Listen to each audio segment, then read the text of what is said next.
Madame, Monsieur, bonsoir. Bienvenue dans ce journal. À la une de l'actualité, après l'Italie, le président de la République est arrivé à New York aux États-Unis. Alassane Ouattara va participer à la 77e session ordinaire de l'Assemblée générale des Nations unies. Il prononcera une allocution à la tribune de l'ONU le mercredi. Le chef de l'État va présenter la vision de la Côte d'Ivoire sur la situation dans le monde. Et le secrétaire général des Nations unies, justement, qui donne de la voix dans l'affaire des 46 soldats ivoiriens retenus au Mali, Antonio Guterres a déclaré que les militaires arrêtés ne sont pas des mercenaires. Le patron de l'ONU demande par ailleurs que cette situation soit réglée au plus vite par Bamako. C'était lors d'une interview qu'il a accordée aux confrères de France 24 et RFI. Un port sec est en construction à Ferké depuis mai 2021. 255 milliards de francs CFA d'investissement. Ce pôle économique de développement au nord va créer 71 000 emplois. Le ministre d'État Téné Birahima Ouattara et le ministre des Transports s'imprègnent de l'état d'avancement des travaux. 27 personnes sont mortes ce dimanche dans le sud-ouest de la France. C'est le bilan de l'accident du car qui les emmenait vers un lieu de quarantaine anti-Covid. On note également une vingtaine de blessés. Il s'agit de l'accident de la route le plus meurtrier du pays depuis le début de l'année. Fin de la visite officielle du président de la République en Italie. Alassane Ouattara est arrivé à New York aux États-Unis. Le séjour de travail du chef de l'État sur le sol américain sera essentiellement marqué par sa participation à la 77e session ordinaire de l'Assemblée générale des Nations unies. Le président de la République prononcera une allocution à la tribune de l'ONU le mercredi 21 septembre. Le chef de l'État aura également un entretien avec le secrétaire général des Nations unies, Antonio Guterres. La 77e session de l'Assemblée générale de l'ONU qui est marquée par un débat général qui se tient du 20 au 26 septembre. On vient de le dire, le chef de l'État va prendre la parole à la tribune des Nations unies. Il présentera la vision de la Côte d'Ivoire sur la situation dans le monde et l'engagement de notre pays en faveur de thématiques importantes. Une participation attendue que l'on voit avec Awa Touré, notre envoyé spécial. La 77e session de l'Assemblée générale des Nations unies a débuté au siège de l'organisation à New York le 13 septembre 2022, après 2 ans de perturbation du calendrier onusien provoqué par la pandémie de Covid-19. Le thème retenu cette année, un tournant décisif, des solutions transformatrices face à des défis intriqués. Ainsi, du 19 au 26 septembre, une semaine de haut niveau va réunir les chefs d'État et de gouvernement, au rang desquels le président de la République, Alassane Ouattara. L'occasion pour ses dirigeants de présenter leurs priorités et d'échanger sur les grands enjeux du moment. C'est dans ce cadre que le chef de l'État, le président de la République, Alassane Ouattara, va prononcer le mercredi 21 septembre une allocution à la tribune des Nations unies dans laquelle il va partager la vision de la Côte d'Ivoire sur la situation du monde et son engagement en faveur notamment de la sécurité internationale, les droits de l'homme, les changements climatiques et l'accès à l'éducation. L'éducation qui, justement, est au centre d'un sommet en vue de mobiliser les décideurs et responsables politiques et concevoir une plateforme d'initiatives qui peuvent contribuer à transformer cet important secteur. Un autre événement marquant la Semaine des objectifs mondiaux impliquant les partenaires de la société civile, des entreprises, des universités et le système des Nations unies pour recentrer l'attention et accélérer l'action des objectifs du développement durable de l'agenda 2030 de l'ONU. Cet événement inclut la Semaine du climat de New York, le Forum du secteur privé des Nations unies et le lancement du projet d'action climatique.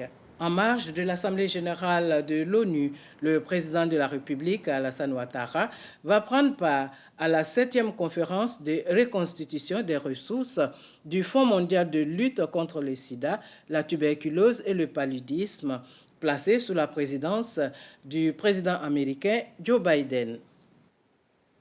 Et le président de la République, Alassane Ouattara, aura également un entretien avec le secrétaire général des Nations Unies, Antonio Guterres, qui a déclaré que les militaires ivoiriens arrêtés à Bamako ne sont pas des mercenaires. Le patron de l'ONU demande par ailleurs que cette situation soit réglée au plus vite. C'était ce dimanche dans une interview accordée à France 24 et RFI. Alexis Ouedraogo. Il y a une crise diplomatique. Lorsque le journaliste lui pose la question de savoir si les soldats ivoiriens retenus à Bamako sont des mercenaires, la réponse du secrétaire général de l'ONU, Antonio Guterres, est sans embâche. Non, ce ne sont pas des mercenaires, c'est évident. Et je fais appel aux autorités maliennes pour que ce problème puisse se résoudre. Après la libération des 3 femmes soldats du groupe, ces derniers jours, la tension est montée d'un cran entre Bamako et Abidjan, suite aux conditions posées par la junte de libérer les 46 autres soldats contre extradition de certaines personnalités politiques maliennes en exil à Abidjan. Le chef de l'État, Alassane Ouattara, a vite dénoncé une prise d'otages et exigé la libération sans délai des militaires détenus, annonçant lors du dernier Conseil national de sécurité la saisie de la commission de la CEDEAO en vue d'une réunion des chefs d'État et de gouvernement de l'institution sous-régionale. Cette sortie du secrétaire général de l'ONU vient définitivement éclaircir le statut des soldats ivoiriens encore détenus à Bamako.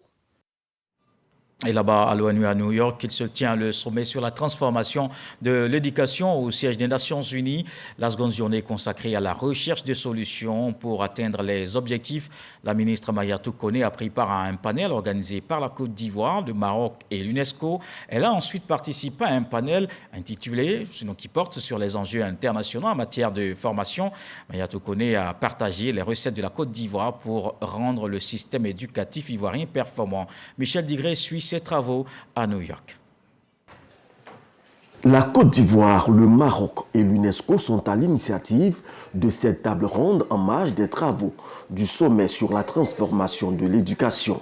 Elle réunit plusieurs ministres de l'Éducation nationale qui ont partagé leurs expériences sur les réformes entreprises dans leurs pays respectifs, et c'est le ministre Lionel Bilgo du Burkina Faso qui engage les débats. Les assises nationales organisées en novembre 2021 nous ont permis de savoir à quel point notre système éducatif avait créé autant d'injustices et avait laissé des milliers de personnes sur le bas-côté du chemin qui mène à l'école. Ça veut dire quoi? Qu'il y a des parents d'élèves illettrés et analphabètes qui se sont sentis marginalisés, complexés et ne pas être inclus dans un système éducatif, donc ils avaient délaissé leur enfant. Et en disant aux parents que vous ayez eu une éducation ou non, vous êtes acteur du système éducatif, vous êtes garant de la discipline de votre enfant à l'école, vous êtes aussi en droit de demander des comptes au système éducatif dans son intégralité parce que votre parole compte pour nous. La ministre Mariatou Koné a présenté les initiatives prises par le gouvernement de Côte d'Ivoire pour rendre le système éducatif ivoirien performant. Alors vous avez bien compris que notre démarche prend en compte à la fois l'individu, l'élève, l'enseignant, les lieux d'apprentissage, l'environnement socio-culturel immédiat, la communauté. Et pour nous, c'est vraiment une co-construction qui intègre le suivi, évaluation, la mesure dont on a parlé tout à l'heure, la redevabilité et la reddition. Et tout cela ne peut se faire sans conjuguer des partenariats. C'est la synergie avec l'UNESCO qui nous a permis d'avoir un produit que nous pouvons vendre aujourd'hui parce que désormais on parle des États généraux de l'éducation nationale comme modèle et c'est à partir de la conjugaison de ces efforts-là. Mariatou Koné a également pris part à un second panel organisé par la conférence des ministres de l'Éducation des États et gouvernements de la francophonie. Son intervention a porté sur le thème « Transformer l'éducation, les enjeux internationaux aux expériences nationales ». Et il y a aussi des réformes dans l'enseignement technique, la formation professionnelle, toutes les innovations en cours abordées à 13h dans le magazine du dimanche. Hamza Diaby a reçu l'inspecteur général du ministère. Je vous propose un extrait de l'entretien. Le ministre Kofi N'Guessan, dès sa prise de fonction, a décliné clairement sa vision qui est de repenser, revaloriser l'enseignement technique, la formation professionnelle et l'apprentissage pour soutenir le développement socio-économique et contribuer à l'émergence rapide de la Côte d'Ivoire. Et c'est cette vision qu'il a déclinée en 2 programmes. L'école de la deuxième science, c'est cette école qui va s'adresser à ces milliers de jeunes sortis prématurément du dispositif d'éducation-formation sans qualification. Ou même des gens qui ne sont peut-être pas sortis prématurément, qui ont eu un diplôme, mais leur diplôme ne leur permet pas de s'insérer dans le tissu social. Donc l'école de la deuxième chance va nous permettre de leur donner des compétences en vue d'une insertion dans le milieu économique. L'Académie des talents. Là, c'est le programme qui a pour objet de restructurer le dispositif de formation existant. Nous avons des établissements qui existent. Certains sont devenus vieillissants. Certains ont été détruits par les crises que la Côte d'Ivoire a connues. Donc le matériel de formation même ne répond plus. Alors l'Académie des talents a pour objectif de restructurer ce dispositif-là afin d'améliorer la qualité des formations, afin d'accroître les capacités d'accueil, afin aussi d'épouser le territoire national. Et quand on a fait ça, effectivement, si nous laissons les curricula en état, nous ne pourrons pas avoir de la qualité. Donc, nous allons aussi réviser les curricula des formations selon l'approche par les compétences. Mais la réforme prévoit que nous mettions en place des structures dédiées à l'élaboration de ces curricula.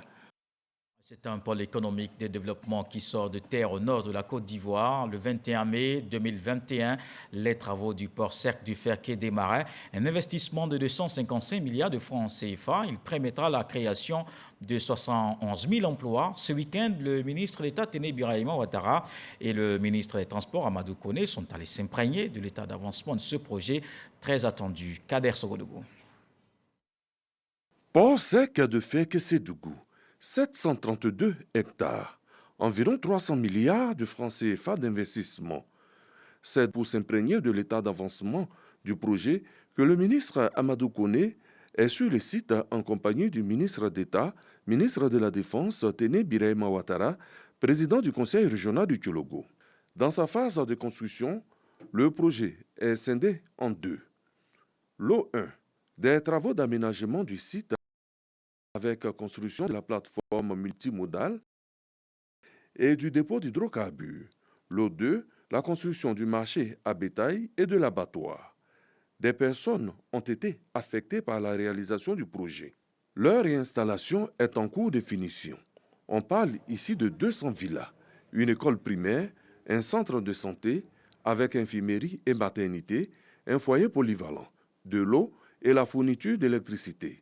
Les choses semblent aller dans le bon sens. 4 villages qui sont concernés, qui ont accepté donc, de fournir les terres nécessaires pour que ce projet se réalise. Sur l'ensemble des projets, notamment la mise en place de la base vie, nous sommes à plus de 90%. Sur la réalisation de la plateforme elle-même, les travaux vont commencer bientôt. La région du Tchologo ne cessera jamais de remercier Alassane Ouattara. Mais c'est quelque chose d'exceptionnel. Je voudrais, au nom de toutes les populations du Tchologo, dire au président de la République que notre joie est grande et notre reconnaissance est infinie à son endroit pour avoir posé cet acte majeur. Je voudrais aussi remercier et féliciter le ministre des Transports pour son leadership. À environ 600 km d'Abidjan, 600 km de Ouagadougou et 600 km de Bamako est desservi par le réseau ferroviaire et la route. Le port sec de Ferquet-Sédougou va réduire et optimiser les circuits d'approvisionnement. Il sera opérationnel dans moins de 2 ans. Un développement dans un environnement de sécurité. Il est mis en œuvre une stratégie conjointe de lutte contre la criminalité dans les principales localités du pays. C'est l'heure du bilan des opérations éperviers ou encore vacances sécurisées. Le directeur général de la police se réjouit des résultats obtenus. On le voit avec Souleymane Doni-Songui à Boussanogo. Lancée le 15 juillet dernier dans la commune de Port-Boué, l'opération de sécurisation publique dénommée Vacances sécurisées 7 a mis en œuvre les forces de sécurité et de défense. L'objectif était d'amener l'ensemble des forces de sécurité et de défense, notamment la police nationale, la gendarmerie nationale et les forces armées de Côte d'Ivoire, a initié des opérations conjointes de sécurisation des personnes, des biens et des institutions de la République, de renforcer davantage la présence des forces de défense et de sécurité sur le terrain en vue de lutter contre la criminalité sous toutes ses formes. L'opération de sécurisation des vacances de fin d'année scolaire a donné un bilan encourageant. Concernant les fumoirs détruits, nous avons 263, les gars anarchiques démantelés 104, les personnes interpellées dans les fumoirs 426, les personnes raflées 3127, du cannabis qui a été également saisi à hauteur de 939 kg. Les armes à feu, nous en avons saisi 2. 4948 motos ont été également saisies. Le directeur général de la police nationale, l'administrateur général de police Youssouf Kouyati, se félicite des résultats enregistrés par ces hommes. Nous sommes très satisfaits. La situation sécuritaire est contenue. À la faveur de la rentrée, vous avez vu le concept de marée jaune. On a des policiers à tous les différents carrefours habillés en jaune pour marquer la présence de la police. Vous avez constaté que les braquages ont diminué. Dans le souci de rapprocher les forces de défense et de sécurité, en vue du renforcement de la confiance, forces de défense et de sécurité population, Youssouf Kouyati rassure. La police aujourd'hui est une police moderne qui répond aux standards internationaux. Nous sommes en mesure de faire parler n'importe quelle scène de crime. La sécurité, c'est un travail de longue haleine. On était en vacances, il y a un dispositif qui s'imposait. Nous sommes à la rentrée. Il y a un autre dispositif qui s'impose. Il faut que nous soyons sur le terrain avec la population, rassurer la population, mettre un dispositif au profit de la population. Dans les perspectives, c'est le lancement dans les jours prochains de Épervier 8. L'opération Vacances sécurisées 7 s'est déroulée selon le directeur général de la police nationale dans un climat de sérénité sur l'ensemble du territoire national. Et la 6e édition du tournoi Éric Doa de Yopougon Petit Toit Rouge a connu son dénouement ce samedi. Le ministre Adama Diawara a pris part à la finale, les moments de rassemblement. Il a profité pour exhorter les jeunes à l'union et à la paix. Khaled Diomandé, Franck Wadio.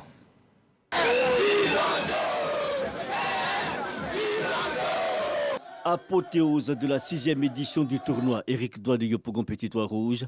Et le coup d'envoi de la finale est donné par le ministre Adama Diawara, parrain. C'est finalement au tir au but que les deux équipes vont se départager. Le FC Férial s'impose 2-0 et rafle le trophée.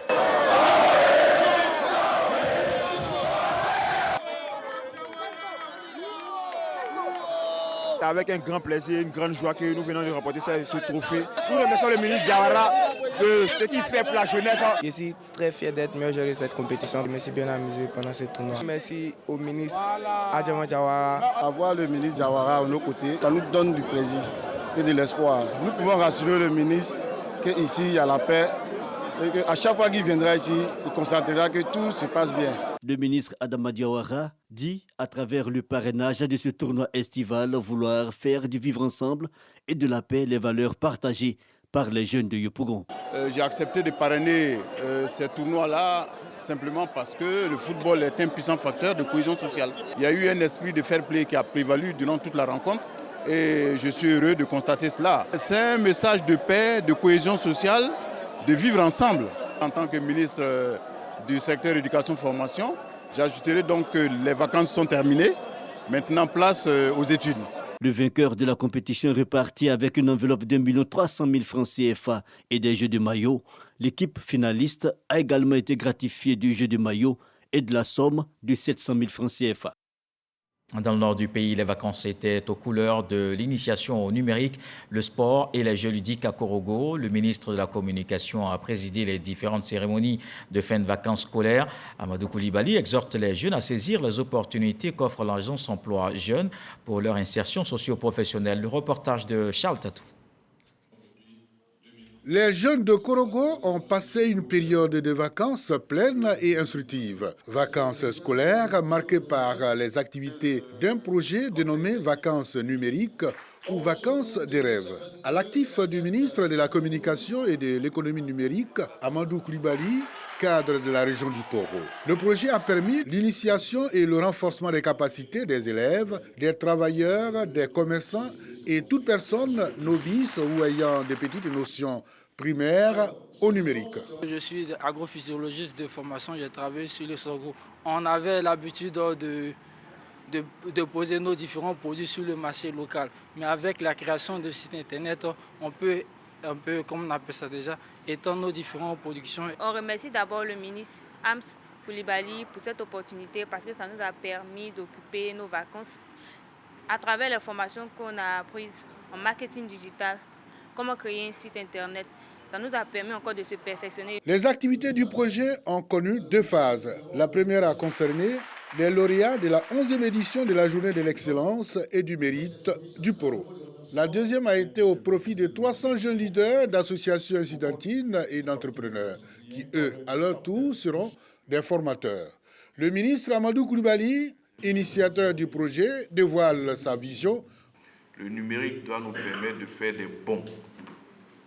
Le numérique doit nous permettre de régler, certes, la question de l'analphabétisme, mais nous permettre également de rentrer dans un monde moderne, puisque aujourd'hui, tous les outils qui sont développés sont parfois des outils où on n'a pas forcément besoin de lire et d'écrire, mais où avec des icônes, on peut réussir à établir un dialogue. Le ministre de la Communication et de l'économie numérique n'a pas boudé les autres activités de fin de vacances dans les domaines sportifs et culturels. Par exemple, au stade de Cocody, il y est allé pour le coup d'envoi de la finale du tournoi de football. Non sans rehausser de sa présence la finale du mini-variétoscope au centre culturel Wemiagnon de Korogo. Et dans l'actualité politique ce soir, vous le savez, le jeudi 8 septembre dernier, à la résidence du président Alassane Ouattara, Albert Mabry-Touaqueuse, président de l'UDPCI, a annoncé son retour au RHDP qu'il avait quitté 2 ans plus tôt. Plus d'une semaine après cette annonce, le bureau politique du parti Arc-en-Ciel, élargi au comité central, s'est réuni hier samedi à Mans, dans la région du Tonkoui, pour entériner cette décision. On fait le point avec notre correspondante Eve Boué. Bureau politique élargi au comité central de l'Union pour la démocratie et pour la paix en Côte d'Ivoire, UDPCI. Cette réunion s'est tenue ce samedi 17 septembre 2022 à Mans. À l'issue de cette assemblée, la décision du retour de l'UDPCI au RHDP, annoncée le jeudi 8 septembre dernier, est entérinée. Le bureau politique élargi au comité central décide du retour de l'UDPCI au RHDP, en vue de participer à l'œuvre de construction nationale engagée par ce large rassemblement des oufoutistes sous la houlette de son Excellence, M. Alassane Ouattara, président de la République, président du RHDP. Albert Touaqueuse Mabry, président de l'UDPCI, salue l'engagement de ses militants et les rassure. Nous sommes ensemble et je suis avec vous. Et dans la grâce de Dieu, nous n'allons pas nous perdre. Bien au contraire, nous saisirons l'opportunité de notre retour au RHDP pour grandir davantage, pour mûrir davantage. Pour contribuer aux côtés du président Alassane Ouattara et de tous nos autres frères et sœurs au poétisme à ramener la paix durablement sur notre sol. Je voudrais vous dire de ne pas avoir peur, de ne pas douter, de ne pas hésiter. Nous faisons des pas sûrs et nous faisons des pas vers la paix et le progrès. Cette réunion du bureau politique a été précédée la veille par le séminaire bilan global des missions d'évaluation et de remobilisation des structures de base du parti. Restons par l'Est, l'inspecteur général d'État Théophile Awandouli était cette fin de semaine dans le Moronou. Il a rencontré les secrétaires départementaux nouvellement élus du RHDP de la région. Une rencontre pour surtout remobiliser les cadres de ce parti afin de mieux occuper le terrain. Alexis Oudraogo. Les secrétaires départementaux nouvellement élus du Rassemblement des oufoutistes pour la démocratie et la paix RHDP dans la région du Moronou se mobilisent pour les prochaines échéances électorales. Ce dimanche, sur l'initiative de l'inspecteur général d'État Théophile Awandoli, ils prennent langue pour un objectif commun, mieux occuper le terrain et préparer les prochains scrutins. L'un des objectifs, c'est que les secrétaires qu'on a nommés, d'ici jusqu'aux élections, c'est des gens qui doivent être suffisamment sur le terrain. Ne laissez personne au bord de la route. Mais c'est de part et d'autre aussi. On vous fait appel, venez travailler, à quelque poste que ce soit. Et parce qu'ils font face à plusieurs adversaires politiques dans la région, les cadres du RHDP sont invités à taire leur querelle intestine pour se mettre ensemble. Aimons notre parti. Le jour où nous allons vraiment avoir ça comme credo, je crois que beaucoup de choses peuvent changer. Soyons unis pour travailler ensemble pour que le parti gagne. Théophile Awandoli a pour finir assuré de son appui et son assistance aux nouveaux secrétaires départementaux dans l'accomplissement de leur mission au service du parti. Les Ivoiriens hors du pays s'illustrent bien par leur travail, un mérite que veut récompenser le prix Marie-Laure d'Ivoire. La journaliste présentatrice Marie-Laure Goran lance une cérémonie de distinction.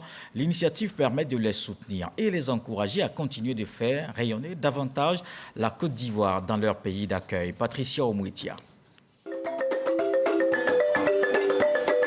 Le prix Marie-Laure d'Ivoire va promouvoir les actions réalisées par les diasporas ivoiriennes dans leurs pays de résidence respectifs. Le but est de célébrer les valeurs du travail, de l'amour et de la solidarité. Pour le représentant du ministère des Affaires étrangères, de l'intégration africaine et de la diaspora, ce prix rentre dans le cadre du programme national de développement à l'endroit de la diaspora. Selon la promotrice, la santé des Ivoiriens est un véritable enjeu sociétal et économique. C'est pourquoi, avec la mutuelle des familles des diasporas ivoiriennes, ce prix est une opportunité pour célébrer les compatriotes qui vivent de l'autre côté de l'Atlantique. Il s'agit d'or parce qu'il s'agit des Ivoiriens qui excellent, comme je l'ai dit, dans leur domaine d'activité. Donc, ce sont des personnes en or qui sont des ambassadeurs pour notre pays à l'étranger. On veut leur donner une plateforme, une tribune de retrouvailles afin de communier et surtout avoir des nouvelles de leur pays, des opportunités d'investissement, connaître les richesses culturelles, touristiques de leur pays. Cette mutuelle est la seule mutuelle des familles des Ivoiriens de l'étranger. En même temps, les diasporas ne sont jamais reconnus, ils ne sont jamais remerciés. On va les remercier à travers un prix d'honneur exceptionnel qu'on va leur remettre à l'UNESCO. La directrice de Côte d'Ivoire Tourisme a fait savoir que promouvoir son pays est aussi une marque de distinction.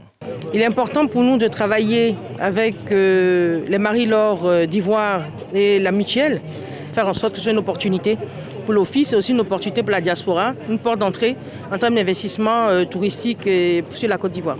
La cérémonie de remise de trophée Marie-Laure d'Ivoire aura lieu le 10 décembre prochain à Paris, cérémonie au cours de laquelle plusieurs entrepreneurs seront primés dans les domaines culturels, scientifiques, touristiques, sportifs, du développement et de l'intégration. En religion, l'Église universelle du Royaume de Dieu a accueilli ce dimanche Claude Sailly, le chef du cabinet du président de la République. Il représentait le chef de l'État à une prière pour la paix et la cohésion sociale. On retrouve Patricia Omouetia.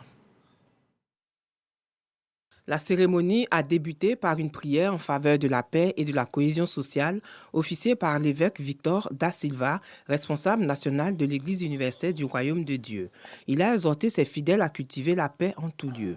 Au nom de l'Église universelle du Royaume de Dieu, le pasteur Die Jean Brice a salué la présence de son hôte. Selon lui, c'est une marque de grande considération pour toute la communauté de l'Église universelle.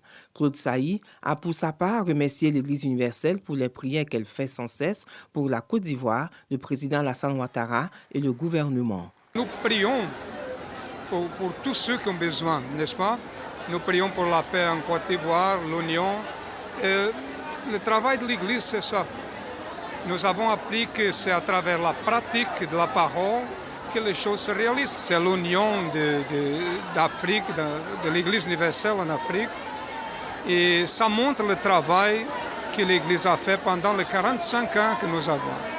C'est une visite de gratitude que je fais au nom du président de la République. Il a dit merci pour toutes les prières qu'ils ont élevées vers Dieu au nom du président, mais pour la Côte d'Ivoire. Le fait qu'ils aient accepté que la croix du Christ repose sur la Côte d'Ivoire afin qu'il y ait la paix. Et je complète que dans chacun de nos cœurs, une rose doit fleurir, surtout dans le cadre de la cohésion, de la réconciliation, de la paix et l'accompagnement qu'ils ont pour les différentes familles qui participent aux différents programmes de l'Église universelle. Au thème de la cérémonie, toutes les communautés traditionnelles et leurs chefs ont été présentés pour leur participation active au maintien de la paix et de la cohésion dans leurs différentes régions. Le peuple Atchan, donateur de ce terrain qui a permis l'implantation de cette église ici même à Adjamé, a fait de l'évêque et de son épouse roi et reine du peuple Atchan, une marque de considération et de gratitude pour ce couple missionnaire depuis l'existence de l'Église universelle du Royaume de Dieu en terre ivoirienne. Place à présent autour de l'actualité dans le monde. C'est une revue de ce qui a marqué toute cette semaine d'informations. Voici le 7 sur 7.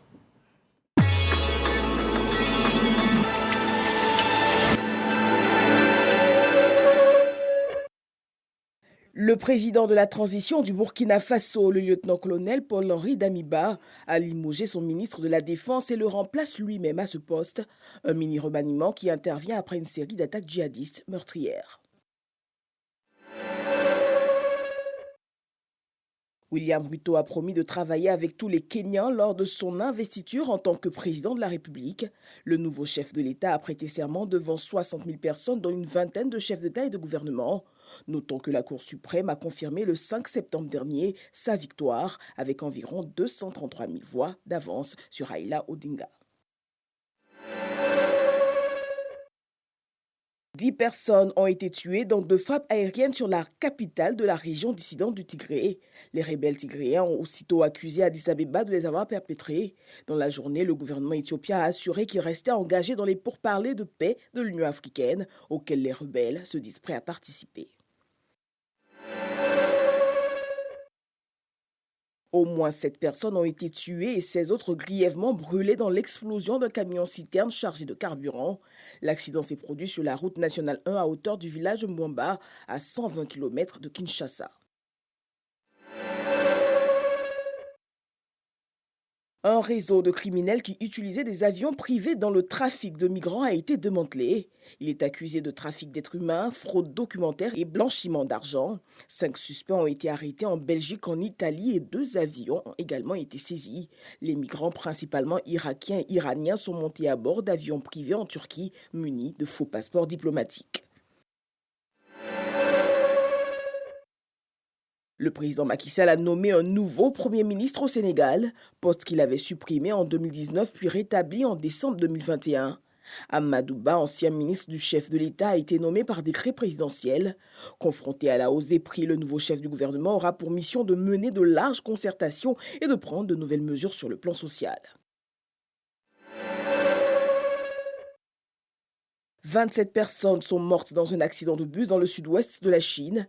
L'accident s'est produit sur une autoroute de la province rurale de Ganzhou lorsque le véhicule transportant 47 personnes au total s'est renversé sur le côté. Les 20 autres personnes sont soignées pour des blessures et les secours ont été dépêchés sur les lieux.